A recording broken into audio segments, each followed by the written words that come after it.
Mainit na pinag-uusapan online kung sino ang tinutukoy ni kapuso actress at global fashion icon Heart Evangelista, na dati niyang nobyo na nagparamdam sa kanya na tila isa siyang sugar mommy. Sa panayam ng Fast Talk with Boy Abunda, napag-usapan ang isyu kung sino ba dapat ang nagbabayad kapag nagde-date ang magjowa, ang babae ba o ang lalaki. Parehong sumang-ayon sina Heart at Sean na dapat ang lalaki ang magbayad sa unang date, kahit pa ang babae ang unang nag-aya. Ang punto ni Heart, sa pagpapaayos at paghahanda pa lang niya para sa date ay malaki na ang gastos niya.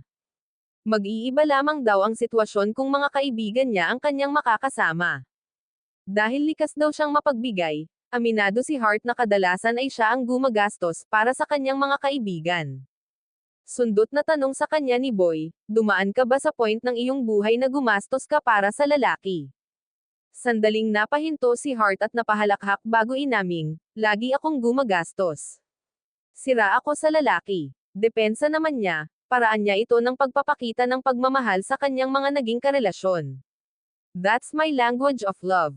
That's always been my language of love. Ayun yung pat-anim ko kapag umalis ako na, I'm sorry you lost it all ganyan. I'm very, very giving. I'm very generous. Sa puntong ito ay inalala ni Heart ang dati niyang nakarelasyon na di umano ay nag-iwan sa kanya ng hindi magandang impresyon. Pagbabalik tanaw ng aktres, I did have one boyfriend that I felt was not too proper. I didn't like. There is something that left a bad taste in my mouth. Just one. I won't say who.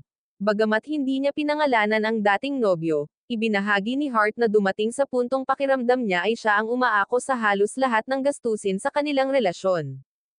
Ani Heart, parang, I felt like, okay, I feel like I'm a sugar mommy na, parang ganyan. Hiniritan naman siya ni Boy na magbigay ng clue tungkol sa pagkakakilanlan ng tinutukoy niyang ex-boyfriend.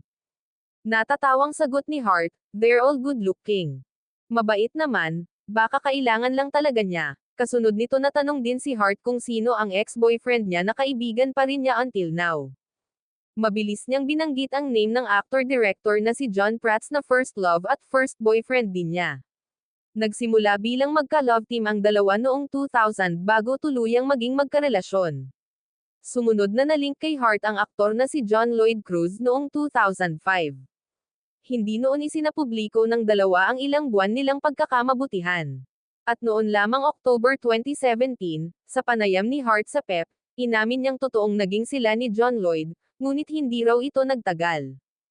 Matapos si John Lloyd, ang aktor namang si Jericho Rosales ang naugnay sa kapuso actress.